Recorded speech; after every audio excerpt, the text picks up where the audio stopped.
Assalamualaikum for class. How are you all? Hope so you all will be fine.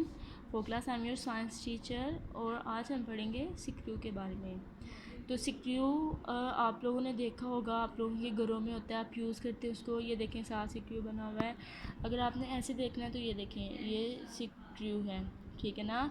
और सिक्रू जो है ये देखें, एक नेल होता है, कील होता है, उसके ऊपर रैपिंग की होती है, ठीक है। इसको हम सिलेंडर भी कहते हैं, ठीक है। ये देखें नीचे से इसकी रैपिंग नहीं है, रैपिंग ऊपर से। अगर आप यहाँ देखें, ये देखें इसके नीचे भी ये छोड़ के, ये देखें नेल नेल की तरह का है ना, सिलेंडर की तरह का, और ऊपर इसके ऊपर रैपिंग हुई हुई है, ठीक है। बिल्कुल ये भी सेम इस तरह का, ठीक है। अब हम सिक्रू को यूज़ किस लिए करते हैं? चीज़ों को जोड़ने के लिए हम इसको यूज़ करते हैं, ठीक है। दो चीज़ें अगर लैदा हो जाती हैं, ठीक है, अगर जहाँ हमने दो चीज़ों को जोड़ना है तो हम क्या करते हैं, उसके अंदर इसको हम ऐसे घुमाते हैं और इसको हम घुमाते जाएंगे स्क्रू ड्राइवर के साथ, ठीक है। ये देखें इसके ऊपर ये बना होता है, ठीक है। ये देखें इसका मुंह बना हुआ है और इसमें हम स्क्रू ड्राइवर, जिसको हम पेचकास कहते हैं, पेचकास की मदद से हम इसको घुमाते हैं तो ऐसा ऐसा वो उस चीज़ के अंदर चला जाता है और जिससे वो चीज़ जुड़ जाती है, दो चीज़ें बाइंड हो जाती हैं। स्क्रू की समझ आ गई आप लोगों को। नेक्स्ट है व्हील एंड एक्सल।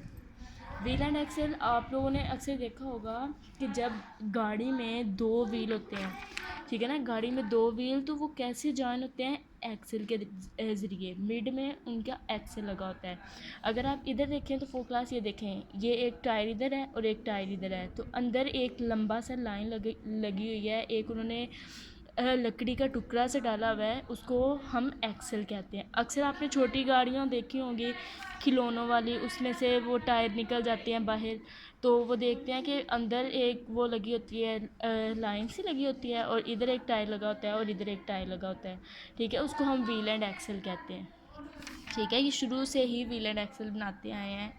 और अगर आप ये देखें, ये जो झूला होता है इसको फेरी कहते हैं, ये फेरी वाला झूला होता है, ठीक है। इसमें भी ये देखें, ये व्हील बना हुआ है और व्हील के अंदर एक्सल है जो इस व्हील को चला रहा है, ठीक है। इसी तरह इस गाड़ी के अंदर भी व्हील होता है, जो व्हील को चला रहा होता है उसको हम एक्सल कहते हैं। एक्सल घूमेगा तो टायर घूमेगा, ये दोनों एक दूसरे के लिए बहुत ज़रूरी होते हैं, ठीक है। एक चीज़ घूमेगी तो ही दूसरी चीज़ घूमेगी, ठीक है। दोनों चीज़ें एक साथ घूमती हैं, समझ आ रही है सबको? एक साथ ये दोनों चीज़ें घूमती हैं, एक्सल घूमेगा तो साथ ही टायर घूमेगा। या हम जब टायर को घुमा रहे होते हैं तो आप देख रहे होते हैं एक्सल घूम रहा होता है, साथ साथ दूसरा टायर भी घूम रहा होता है, ठीक है। तो ये व्हील एंड एक्सल दोनों एक दूसरे के लिए बहुत लाजमी होते हैं। एक ख़राब हो जाता है तो टायर भी नहीं चलेगा, दोनों सही होंगे। अगर एक्सल ख़राब होगा तो व्हील नहीं चलेगा, या व्हील ख़राब होगा तो एक्सल नहीं चलेगा। तो दोनों एक दूसरे के लिए लाजिम व मलजूम होते हैं, एक दूसरे के लिए बहुत ज़रूरी होते हैं।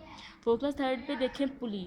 पुली आप लोगों ने अक्सर देखा होगा, जो क्रेन होती है, जो चीज़ों को उठा रही होती है, गाड़ियों को उठा रही होती है, उसके ऊपर बड़ा सा मैग्नेट लगा होता है और उसकी मदद से वो नीचे लेके आती है रस्सी को, मैग्नेट गाड़ी के साथ लग जाता है, वो दोबारा उसको रैप कर लेती है तो वो गाड़ी ऊपर चली जाती है। इस तरह पुराने ज़माने में ये कुएँ होते थे, फोर क्लास कुएँ होते थे, उसमें क्या होता था, रस्सी उन्होंने बांधी होती थी, ऊपर गोल गोल टायर की तरह का होता है, उसके ऊपर रस्सी उन्होंने लपेटी होती है, ठीक है। रस्सी लपेटी होती है तो वो क्या करते हैं कि वो गोल गोल रस्सी घूमती जाती है उसके ऊपर। जब हम उसको ढीला छोड़ देते हैं तो रस्सी सारी खुल जाती है और ये बाल्टी कुएँ के अंदर चली जाती है, और जब हम उसको खींचते हैं इस रस्सी को तो ये बाल्टी ऐसा ऐसा ऊपर आ जाती है, ठीक है ना। ये पुली है, इसको हम पुली कहते हैं। क्रेन की एग्जांपल दिया है और साथ मैंने आपको इस जो पुराने ज़माने में कुएँ होते थे उसकी एग्जांपल दी है। फोर क्लास उम्मीद करती हूँ आप लोगों को समझ आ गई होगी। अगर आपको समझ नहीं आई फिर भी आप मुझसे पूछ सकते हैं, ठीक है। इसकी रीडिंग करेंगे, सारा कुछ यही जो मैंने आप लोगों को बताया है ना, यही है सारा कुछ इसमें। फिर भी किसी चीज़ की समझ नहीं आएगी तो आप लोगों ने मुझसे पूछ लेना, ठीक है। ओके, अल्लाह हाफ़िज़। अपना बहुत ज़्यादा ख्याल रखें आप लोगों ने।